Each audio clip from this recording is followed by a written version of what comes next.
So thank you all for joining us in this session where we'll be focusing on human resources management. We've got 3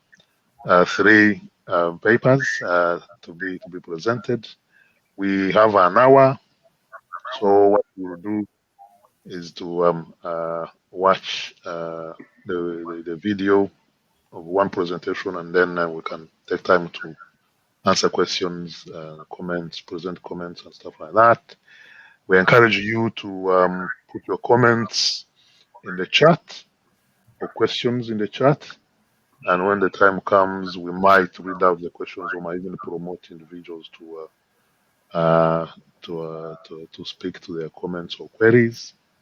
And I hope you enjoy the session. So, without further ado, I think we'll go to the very first paper, which is entitled Profile of Project Managers' Competencies for Collaborative Construction Projects. And here we go.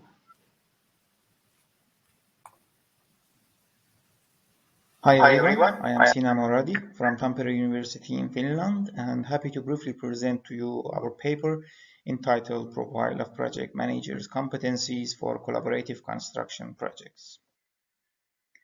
Construction project delivery has considerably evolved in the recent decades.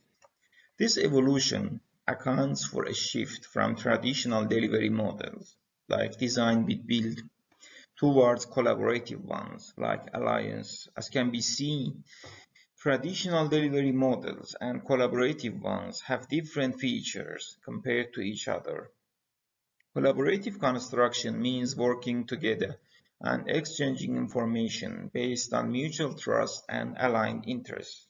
However, as can be seen here and as mentioned by previous studies, mistrust, adversarial relationships, and self-reliant interests are usually high in the construction projects with traditional delivery models. This evolution requires also a change in the competencies of project managers, meaning that the required competencies for project managers of collaborative construction projects seems to be different compared to the traditional ones, for which there was very limited research-based knowledge when this study started.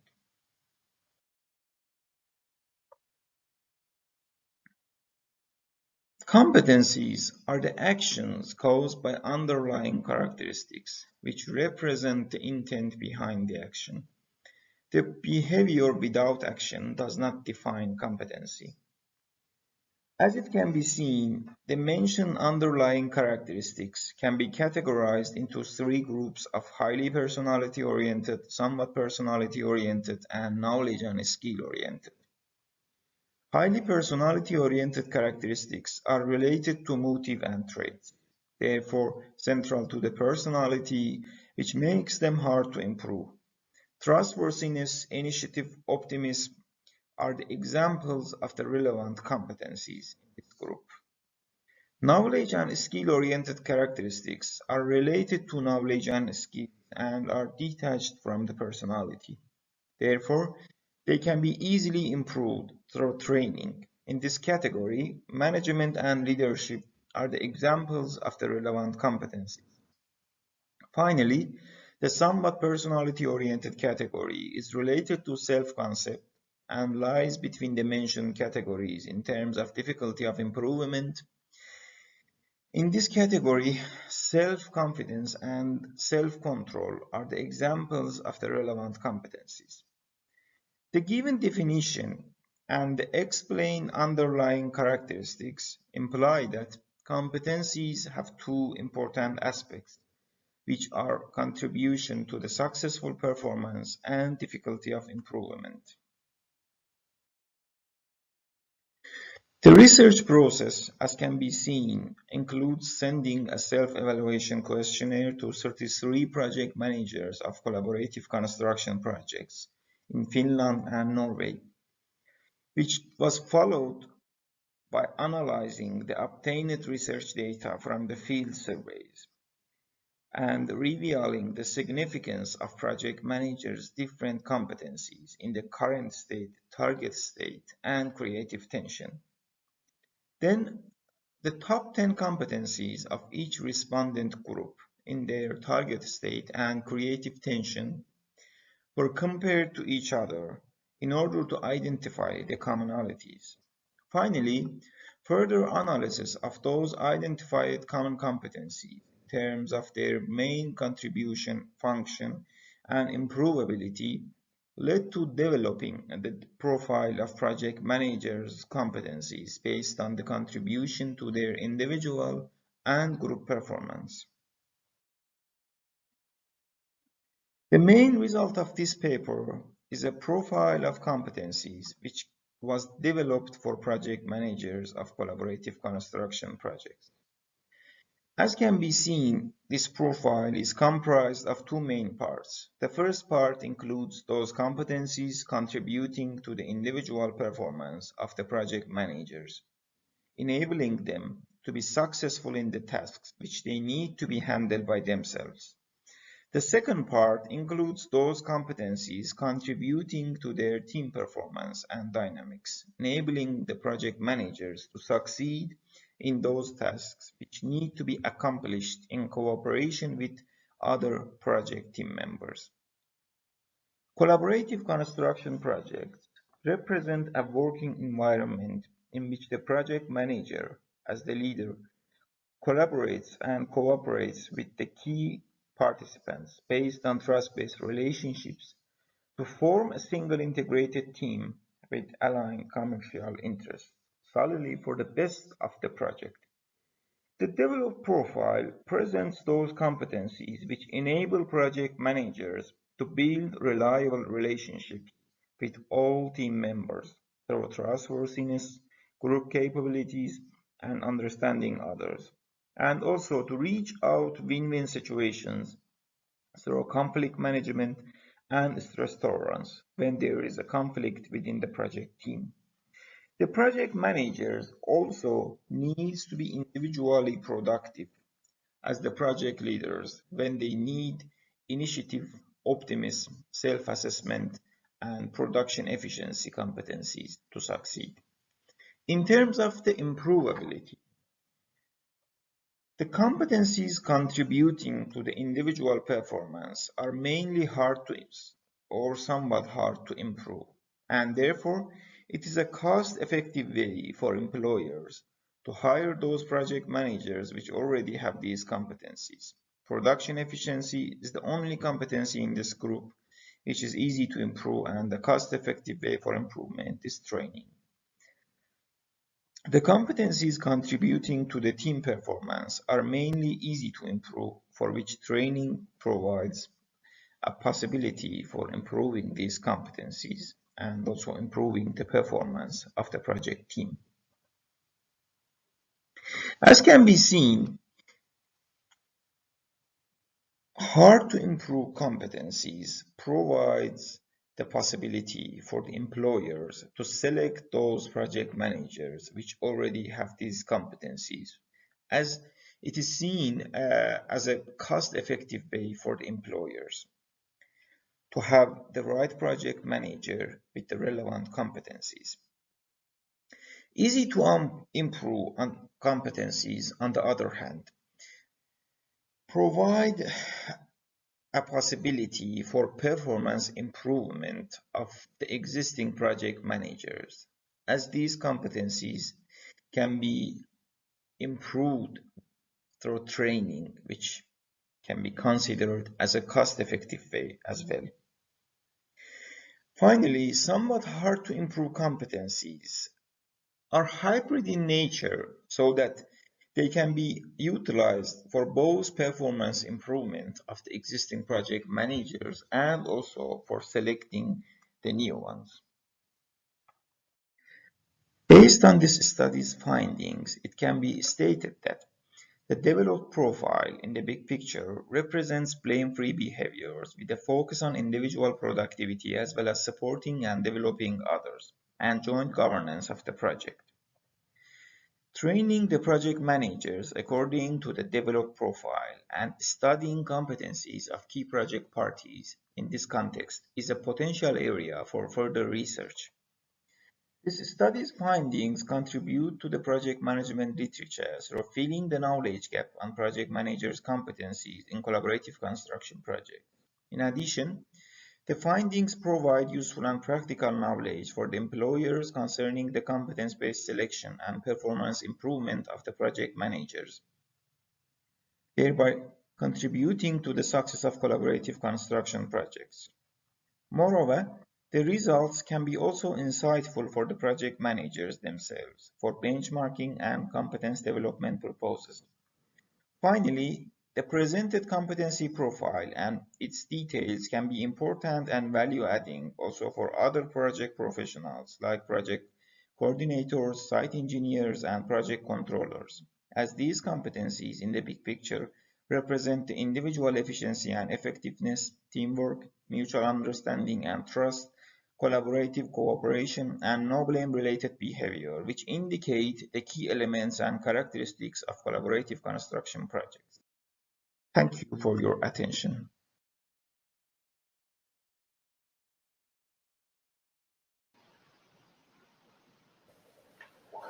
Okay, thank you, Sina. Can I check that you can hear me?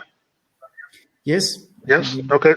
Thank you, Sina, for that that presentation, which you have able told us about the what you've done, including the profiles that you've generated. And I wonder whether there are comments or queries from. I can't see any from the chat, but I'm sure. Shall I ask a question, Apollo, just to get things going? Yeah, go ahead, David. Yeah. One of the words that came up yesterday was a bit about contradictions. I think it even came up this morning, actually, in our studies of planning systems. Aren't we always in a contradiction between a project manager having authority and control and a project being run on collaborative terms? So if we train everyone for collaboration, does that stop them being able to take authority in the context that they need to do it? But the point you raised is very interesting, and it is also to the point, of course. But I would say that the authority, having the authority in a collaborative context, is not in contradiction with the nature of this working environment. Project managers, while having that authority, but their main focus and their main responsibility is to align all project parties toward a single goal, which is the project success. And to that point, to succeed in this task, they would need these competencies which have been identified in this study. Okay, thank you. I have some somewhat similar sort of related point, but it looks at the first point I think you made, which was that you seem to suggest there are differences between the competencies of project managers who manage conventional projects and those who manage what you've called collaborative projects. Yes. My question is, what are these differences? And if there are differences, are there also some similarities? In terms of differences, are they really genuine differences or manifestations of competencies on a scale? Just like maybe somebody might be a tennis player. I know David plays tennis, but I'm not sure that. Well, we know he's not playing at Flushing Meadows, for example. So he can play tennis, but it is not in the same league as those who are playing at Flushing Meadows. So these differences, are they genuine differences or just manifestations of of on different scales of the same, if you like, competence? The mentioned difference and the necessity for studying and revisiting project managers' competencies based on the context they work mainly reflects on the characteristics of the projects. I mean, in terms of traditional and collaborative context, because one of the main changes that we can recognize in traditional and the collaborative construction projects is the mindset of people working in this context.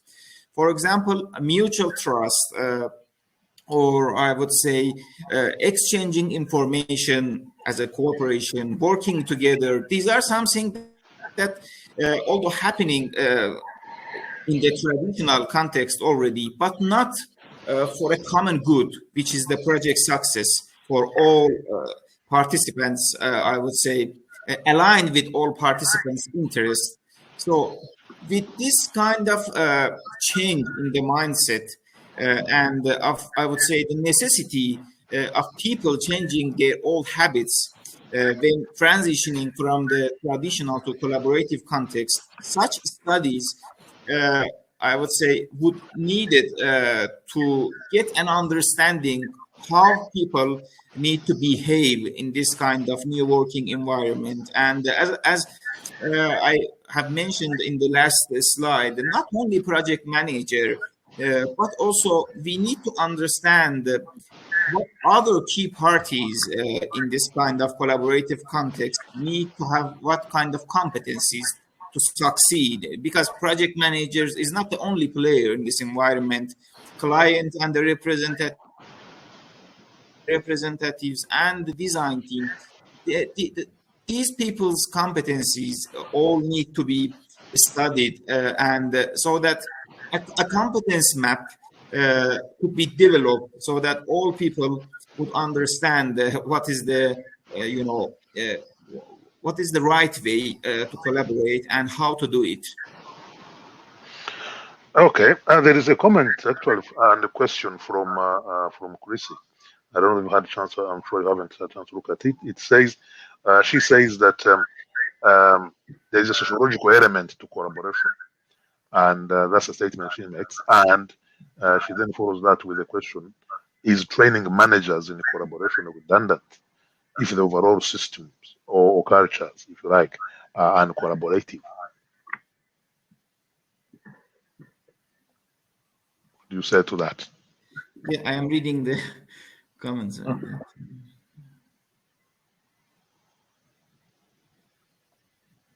And yes, of course, there are not only ISO standards. We have competence, developments, for example, in the I would say APM body of knowledge and in the ICD. But those competencies are mainly, general in terms of significance, and they have not been developed for the context-specific purposes. And in terms of aligning interests, what I mean by aligning interests is to work for the project purposes, not for individual interests, not for individual benefits.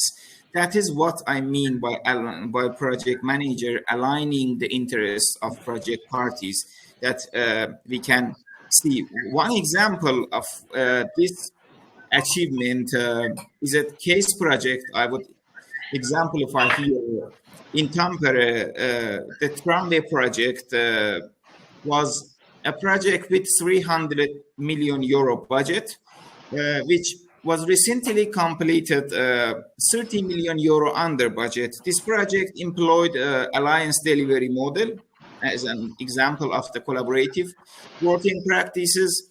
And when I visited this project site one time, they were all co-located in one place, and it was really hard to distinguish and to understand, okay, who is the contractor's representative, who is the design team's representative. they were all a single and integrated team working together for a single and clear purpose for all of them. That is why that is what I mean by aligning the interests of all project parties. And there's also another comment from Stefan. Yeah, Sina. Yeah, there are many comments actually, which is very good to see on the chat. Yes. I think we're going to invite you to have a look at them as the other presentations are going on, and maybe you might get time either to respond to those comments in the chat, or maybe if we have time towards the end. But at this time, let me just thank you for your presentation and your response to the comments that have gone so far. Okay. Thank you. Right. Thank you very much. So let's now move to the next paper, which is why does anyone want to work in the UK construction industry? Here we go. Hello and welcome to the presentation for the paper, Why Does Anyone Want to Work in Construction? Before I get started, I would like to introduce myself. I am Tara Brooks. I am a senior lecturer at Queen's University in Belfast, and my co-author is a colleague, Stephen McIlwaine, also in Queen's University, Belfast. The construction skills shortage has been discussed in many studies and papers, but the Farmer Review in 2016 looked at some of the factors that might kind of lie behind this trend, and a lot of these are kind of interacting factors. So Farmer looked at the training and delivery model, workforce size and demographics, poor industry image, lack of R&D, structural fragmentation, and predicted a decline of 20 to 25% in the construction labour force by 2026. So clearly there are big problems in the construction industry and in workforce attraction and recruitment. A 2015 YouGov poll asked a number of 18 to 24-year-olds about their attitudes to the construction industry, and only 5% of respondents rated the construction industry as a desirable industry to work in, and only 7% agreed that they would consider a career in the construction sector. Now, this poll is from 6 years ago, but I don't think that things have changed that much in the last 6 years.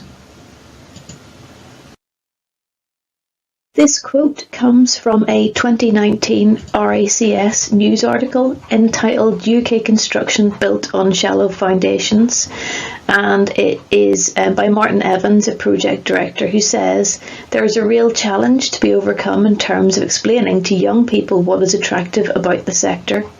And that challenge was really adopted by Stephen and I as the kind of aim for this paper. We want to look and see what can be used to attract people, young people, to construction. We looked at studies that examined the factors that lie behind occupational choices and the decision-making processes that young people go through when deciding on a career. And Parnell et al. 2019 suggested that this decision-making process should be an active and creative process that allows individuals to kind of try on and select occupations that best suit them. And a number of studies looked at the various factors that can help either expand or constrain an individual's choices. And some of these factors revolved around person's social situation, the social position of the role, assumptions made in a particular community, social networks, role models, and there are a number of factors that might constrain a person's available career choices. So an individual might be held back from a career that could suit them really well due to their own circumstances, the communities they find themselves in, lack of role models, lack of information, maybe lack of aspiration. And really, I think in terms of the construction industry, we need to do whatever we can to make sure that people can find a construction career when it suits them. Role models are a really important route to selection of a career, and I hope you don't think this image is flippant, but it does just demonstrate that just as children we can kind of try on the persona of a kind of grown-up person. It's kind of the same process we're going through as young people, even older people thinking of new careers. We kind of test out the idea of ourselves in that role. We can kind of try them on and see if they fit, and that was what Ibarra in 1999 was suggesting, that people try out different selves and test them to see if they can fit. Gibson in 2004 suggested that we can construct ideal selves from a number of different role models, and that can kind of help people envisage their own future direction. And then again, Lockwood and Kunda in 1997 suggest that role models can illustrate what a future successful professional self can look like. So the role of role models in career choice is really important.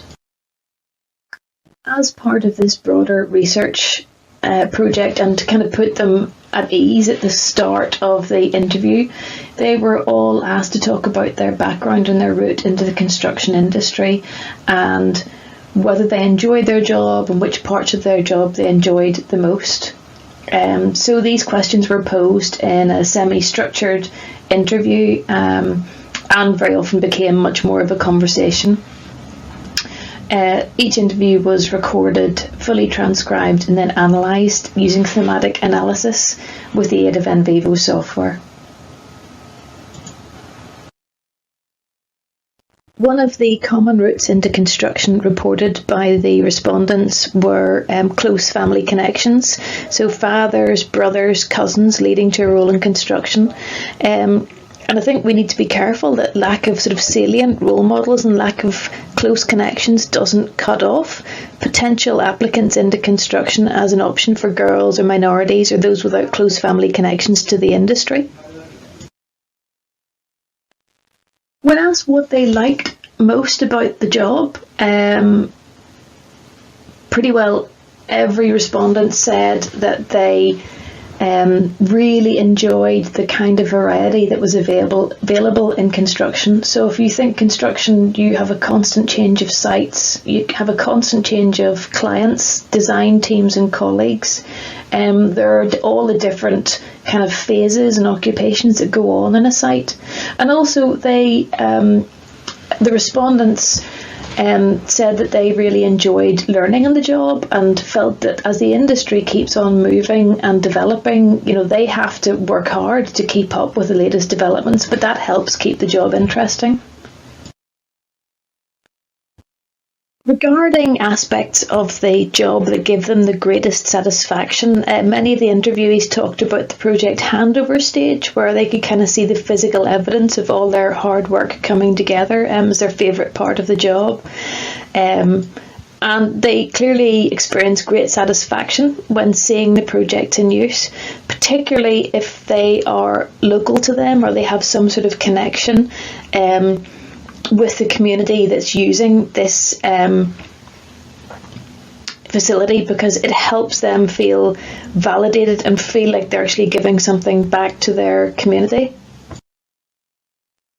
So starting to round up, just going back to that YouGov poll of 18 to 24-year-olds, it's interesting to compare that with a CIC and Considerate Constructors poll of people actually working in the construction industry, where 85% of the people polled who are working in the construction industry would recommend a career in construction.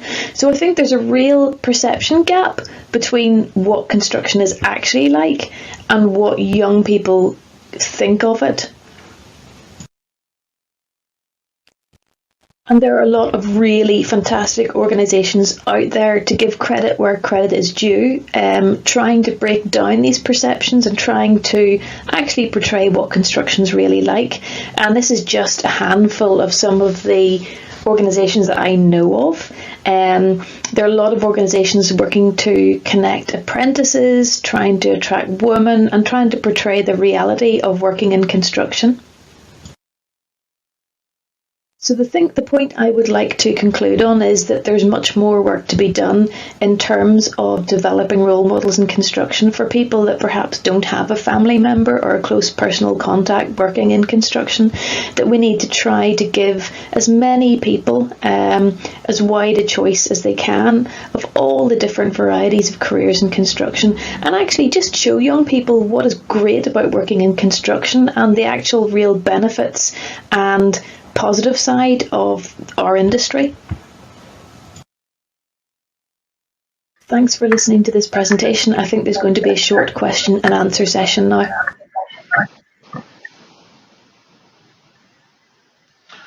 Okay, thank you, Tara, for that wonderful presentation. I noticed there's been quite a lot of activity. There's a bit of echo. I'm not sure where it's coming from. David, can you work out where? Yeah, well, I think most of the activity has been on the previous paper, so I'll move on to this one, Tara, because I as Will said really early on, it's a great question to ask, and I think we need to focus more on this question. One thing I've noticed you've done is that you've done all the interviews really about the professional side of the industry. Lots of the sort of role models are to do with the trade side, and lots of the negative role models are to do with the trade side. Apart from Bob the Builder, I think, is in Britain. Do you think we should treat the trade side and the profession side differently, or how can we integrate the two together?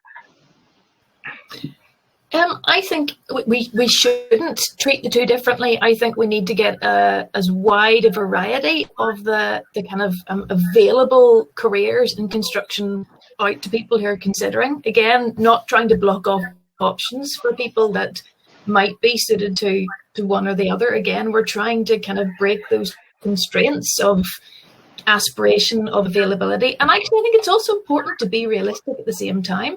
Because, again, it doesn't benefit individuals or the industry if they come into a career in construction and they're not suited. So I think we need to sort of shout from the rooftops a little more about the positive sides of working in construction, which maybe, as I said, that they're not kind of really featured in academic research because we tend to look at the negative side and fix problems. So there's a good reason for that. But at the same time, I think we do need to be realistic and, again, to present the facts so that people are kind of able to make decisions based on kind of the information we can put out there. It was interesting in your keynote, Tara. I didn't know about your career, and it was a very interesting. Maybe we should be expressing ourselves much more in these career terms than we normally do. Rather than just list the jobs you've done, you actually express some of the personal parts of your career. Yeah, I think so. And again, that whole kind of warts and all, the good side, the bad side, it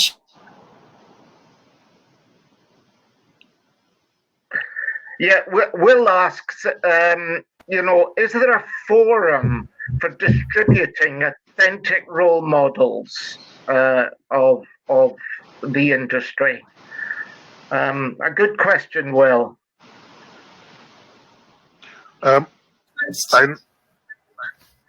Sorry, can you hear me? My Wi-Fi is dreadful. I might have to run downstairs. I think, again, some of the organisations that I'd referenced in the kind of slide before last, are trying.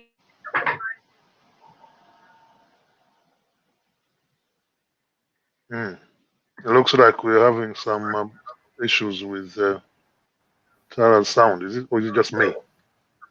Sorry, can you hear me now? Yeah, you've come back on, Tara. Oh, so, I'm sorry, my wife might be being a wife.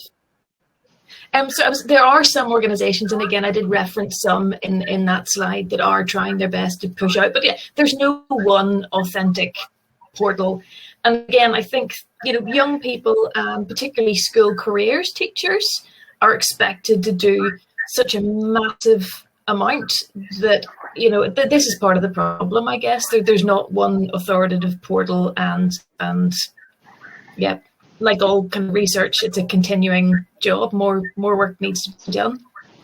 Yeah. Okay. We've got Kirsi. Kirsi has, I think, some comments and queries to put forward, and she wants to put them forward herself. Right. Yeah. Thank you. So this is an issue that I've been dealing with for about 15 years, and I take a different approach. So I loved being a setting out engineer, and I loved being a site manager. Those were two things I absolutely adored and would sell those job roles to people time and time again. And, getting to build things, to play with all these things, it's exciting, it's vibrant, it's amazing. But what I didn't love was the experience that I had in the industry. Those related to gender, but also presenteeism, long hours culture, aggression, adversarial, just all of these things. I didn't love that. And all of those things and the gender things made me leave the industry. And many, many of my colleagues leave or want to desperately leave the industry. And so I think there needs to be a separation of that, because I've sat on a lot of boards, and I remember sitting on the image of construction board of the, 2020 strategy. And we sat on this board and we had all of these directors on the board. And I raised that people were unhappy in construction. And it was shot down because the directors weren't saying that. So a lot of these statistics that talk about how happy people are, I believe, contrived sometimes. Because actually, if people working in the industry aren't happy, are they really going to be encouraging people to come into the industry? And if that's where the predominance of people are coming into is from familiar relationships, and those familiar relationships aren't encouraging, then we've got a real problem. So I think we do need to tackle the systems and the experiences that people are having. And I just wondered on your view on that. I absolutely 100% agree. I mean, Kirsi, I sort of started this with, thinking, is it even ethical to encourage people to join the construction industry when you consider all the problems, the issues, health and safety, as you say, all these issues. And actually, I think when you look at the paper, as I said, the people I interviewed, all but one were male. So again, it's not exactly a representative sample. I completely, thoroughly acknowledge that. But I was reassured, given that massive caveat, that all of those people asked, would you go back into the construction industry, knowing now, I mean, these people who've been working for 10 to 25 years, knowing then what you know now, would you go back in? And actually, they all said yes. That doesn't surprise me, because those were people that had been in the industry for 10, 25 years who were in positions of power and probably had aligned with an in-group. For me, those, of course, most of those people would say yes. For me, it's the question of the sample. Yes, and again, that it is not representative, and I'll completely acknowledge that. And I think it did say in the paper that the people that are deeply unhappy would have left the industry. So, those views aren't captured. And again, we have to be realistic. We have to be honest and put all the information out there, because it benefits nobody, as I said, the construction industry or the potential entrant, if they're given this kind of rosy-coloured kind of perception of the industry. But I think there has to be, as I said, that there are some really fantastic benefits and very satisfying elements. And then, as I said, there are all these kind of downside problems and issues that need to be addressed. Okay, thank you very much. I think Will has a few comments. He would like to. He has already highlighted in the chat, but I'm trying to get him to present them in his own voice. There he is. There he is. I will. Hi, thanks very much for that, Tara. I guess it's becoming a kind of a standard question for me is, when we recognise a problem in construction, we then set about solving it in construction. And have you paused to think about whether there are other industries that have this problem. Is it a normal thing for people in any industry, any profession, any trade, to imagine that others think this isn't very good and it's very difficult to recruit people into this? Is there anywhere where this issue has been solved? I don't think so, no. It's one of those problems that's going to continue, and we just have to keep on working at it, I think. I did look slightly taking a slightly different tack to your question. Again, you know, I was thinking about some of the professions. So again, maybe looking at kind of a slightly different level. And when you're looking... Oh, gone dead. We've lost her again. I wish I could hear her answer. Oh, she's come back. You disappeared, Tara. Can you hear me now? Yeah. I'm so sorry, my Wi-Fi. I'm gonna anyway. Pedal harder, pedal faster. On a different level, maybe not quite addressing the number of your question. I was looking at recruitment and role models in different industries, and also just thinking particularly about recruiting women. And so again, we think about, you know, medicine, law, their proportion of women. It's slightly different to your exact question, but, you know, they're much more successful in recruiting women. And again, thinking about that YouGov poll to sort of 15-year-olds, I think construction in its image is particularly bad. Okay, thank you, Tara. Thank you, Will. Thank you, Kirsi, and everybody else for the comments on the chat. I think the discussions, we encourage the discussions to continue. There are a number of other points that you can reflect on, Tara, I think, as we go along, and hopefully you can get some responses as we move on with the session. I'm now going to go to the third paper, and that is building resilient supply chains for construction small and medium-sized enterprises. And I think it's going to be presented by Jinyun, and there it comes. Hello everyone, my name is Jinyun, and I'm currently a PhD student in the University of Melbourne. And I'm very glad to attend this ARCOM conference presentation, and I appreciate your time to listen to my presentation. Our research topic is building resilient supply chains for the construction SMEs. Now I will briefly introduce our research background and the research motivations. Because of the current COVID-19 pandemic, the Suez Canal blockage, the US and China trade wars, and most importantly, the Australia and China trade tensions all cause disruptions in the supply chain.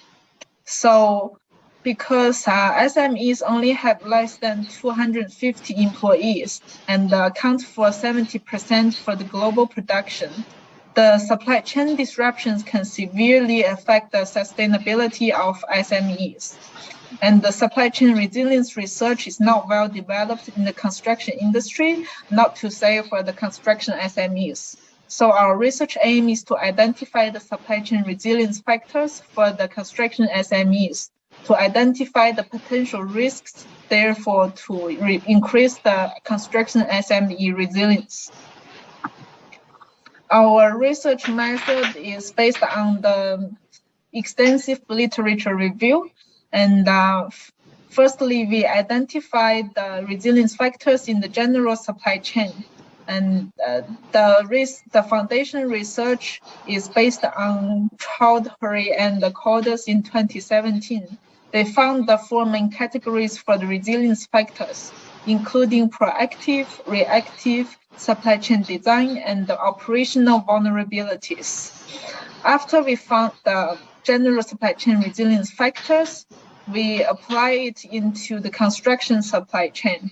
The next step was to examine how these resilience factors apply differently to the construction SMEs.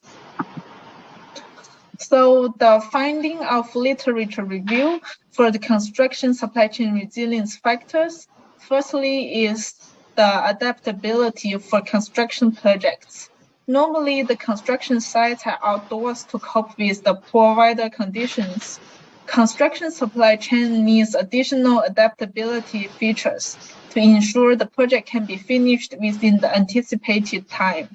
The capacity factors for alternative suppliers, and also they have to have backup equipment. In the construction, the efficiency means managing the construction process and avoiding variations. Additionally, the construction sector must manage different transportation nodes, and the project stakeholders need to build a strong network and maintain a positive relationship. Sure what's happened. Compared to the general supply chain, the process and avoiding variations.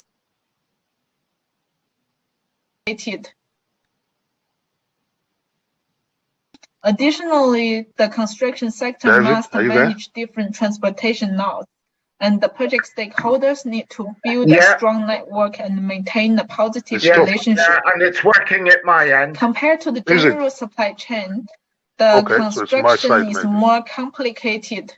As for the leadership and the management, the construction companies should have knowledgeable leaders to manage the whole project team and develop protocols and procedures to comply with the construction legislations. So consider about the quality, cost, and time when selecting suppliers and subcontractors, of course, and then prepare risk mitigation strategies and improve the project team communication for the construction sectors. Therefore, the construction supply chain need to have a good supply chain design and to get every different project stakeholders in the project to be involved and cooperate smoothly. As for the operational vulnerability factors, the construction projects take longer for a skilled worker to attain their capacity in the industry. So the construction industry also needs to maintain a high level of safety for workers at the construction site. Now for the finding of literature review for the SMEs. The SMEs need to focus on logistic resilience and the personnel training and use risk control method to continuously monitor the external situation and update their database to prevent potential risks. Despite their limited size, SME contractors are obliged to develop a safety management system.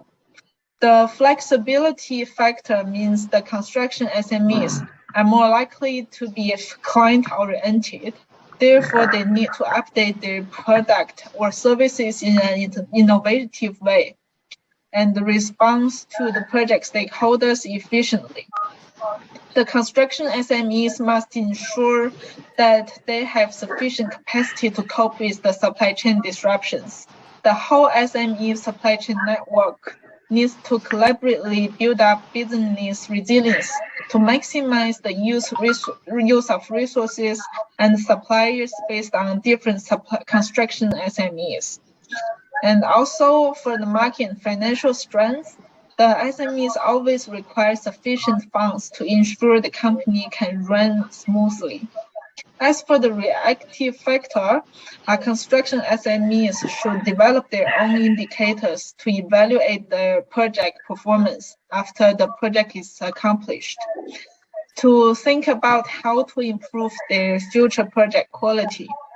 Moreover, the SMEs should also innovate their construction scheduling to become competitive. As for the supply chain design and operational vulnerability factors, construction SMEs need to positively build up their own project stakeholder database. Also, because there's no clear organization structure, the employees normally handle multitasks in the construction SMEs. Therefore, the construction SME manager should think about have a backup plan to make sure if the person is not working there anymore, what will they do in the future?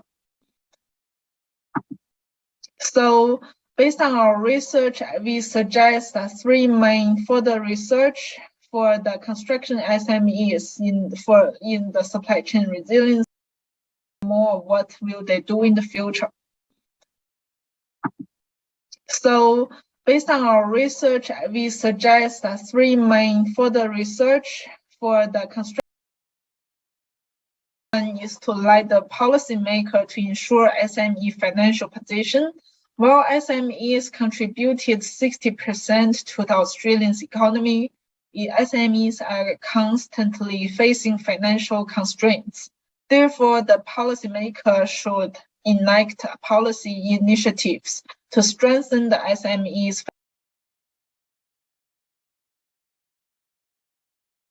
SMEs are constantly facing financial constraints. Therefore, the policymaker should enact policy initiatives to strengthen the SMEs.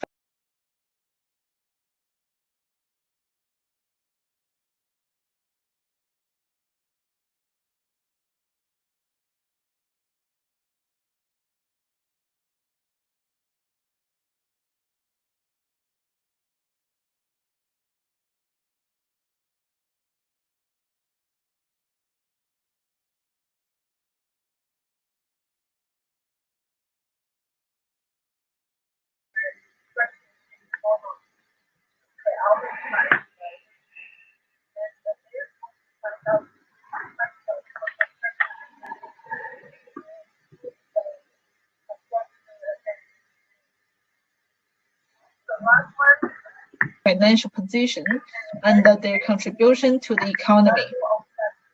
And my current PhD is about developing the China and Australia construction resilience. So I plan to do the in-depth interview and also case study to find out additional risks in the construction.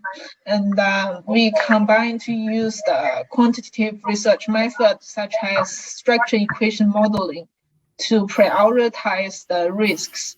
And therefore to find out the resilience factors for construction SMEs to improve the construction SME resilience. The last one is we can investigation into level of collaboration with SMEs key project stakeholders.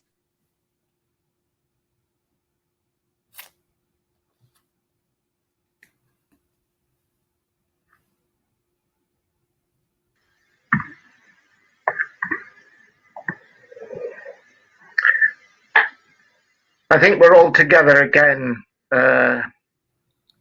Apollo. Yeah, I was trying to unmute myself there. Can you hear me? Yeah. Okay. Sorry about the technical problems we've had. I think one or two of us have had it stop and come back again, but I think we've got the gist of the presentation. Thank you very much, Jinyun. Thanks, Apollo. Yeah. Just David, have you picked up anything? I haven't, but I'll let me ask a question, Jinyun. It's really to do with a little bit about theory into practice. I feel that the idea of supply chains and supply chain management really is a concept and theory that works with large organizations. Therefore, maybe it's certainly any SME I've known doesn't talk about supply chains or supply chain management. Wouldn't you feel it would be better to have a model of, as you're describing, that isn't about supply chains, it's about actual working practices of SMEs rather than their planning of the way the resources get to them, their logistics? I've already thought about your question before. Lots of large enterprises having the large supply chain, but for the SMEs, they their organization level is not very clear as compared to the large organizations. So I think it's still like very important to have a look of the SME supply chain resilience because it's like largely ignored in the supply chain, the whole discipline. Yeah, I agree with you to like build a conceptual model will be for the SME will be good. But I'm working in SME as a builder in Australia, in Melbourne. So we do like facing lots of supply chain resilience issues. That's why we came up with this topic. And we still like purchase materials from overseas, especially from China, because we've done like a resource dependency research, and we found out Australia is like highly dependent on China's building materials. So it's still very important to look the like global side to figure out what SMEs should do to face these disruptions, especially right now during COVID-19 pandemic. There are lots of material shortage problems going on globally, and it will be interesting to look up what will SME do, like particularly for the builders, what will they do to cope with those problems? Yeah, thank you.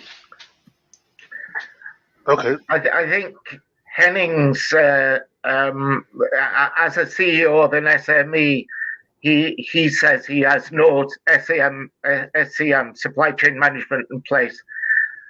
I don't know if you've got a question, Henning, that you might like to ask. I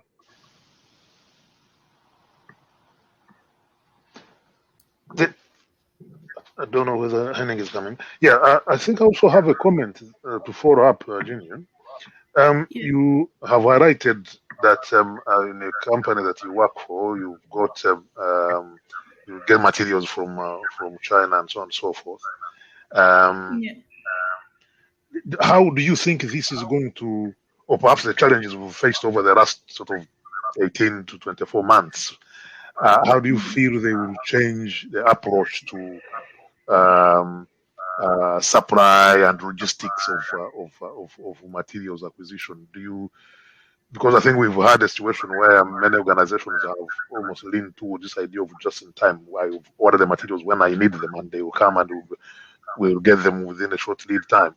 But maybe there will be some changes that have been suggested because of those issues, and maybe people are moving or think of moving away from this just in time, maybe having a big warehouses where they can bring all their materials that might enable them to be supplied for 6 months or whatever.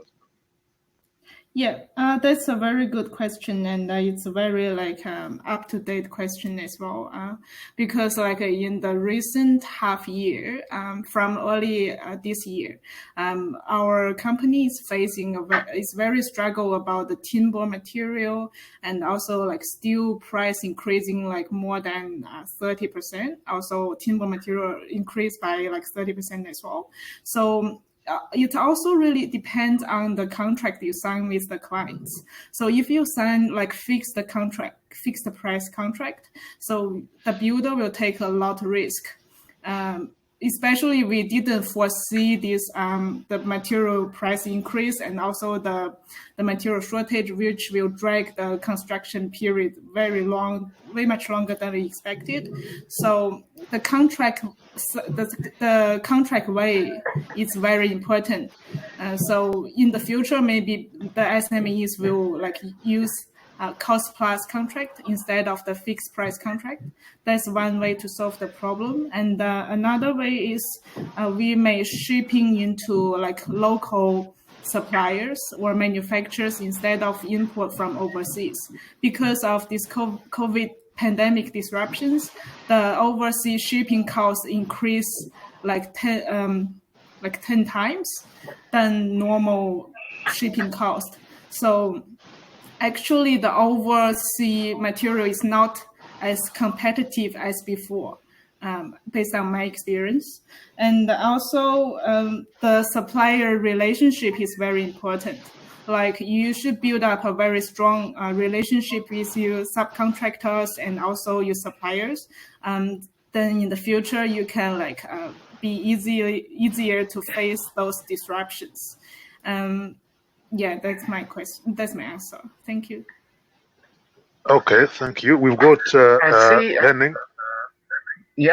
Henning, would you like to give your position and how you're dealing with the material shortage? Yeah. So we like before we order the timber like only like 1 month, like few weeks or 1 month earlier, but right now we have to order timber at least 3 months earlier, which is like 3 times more than normal we spend. So you have to prepare everything like as early as possible to cope with the changes or unpredictable things happening later on. And that's like bring lots of stress as well during work. So it's like answering phone call all the suppliers every day, every single time. It's like really struggle at the moment.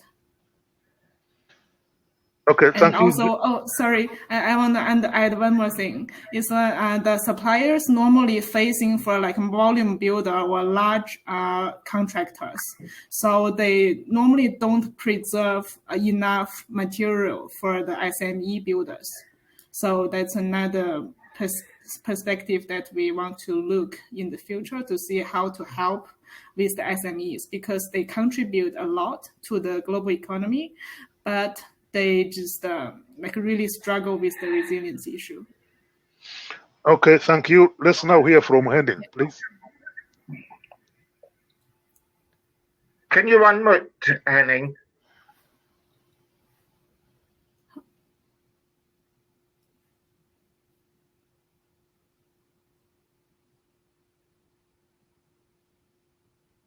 Here I am. Yeah, you can hear you, Henning. Yeah. See me as well, I think. Your camera seems to have gone, but we can hear you. Let me sort that out. Well, I'm very much in favor of building ties to your suppliers. That helped me in the last couple of months very much, because then the suppliers just delivered materials to me. But often the solution with a contract isn't really a solution, because you need another party to sign the contract. And my suppliers, so the building material dealers, they are also in a very bad position regarding the industry. So they don't even sign the contracts. They say, look, you can get the material if I get it, but if I don't, I can't supply you. It's just as it is, and then I won't sign a contract. As simple as that. Yeah, that's why lots of small builders are bankrupted, as I know, because they signed lots of contracts before this pandemic happened, yes. And during these disruptions, and they don't have enough material to support themselves, so they get bankrupted. Yes. Yes. So it's and what we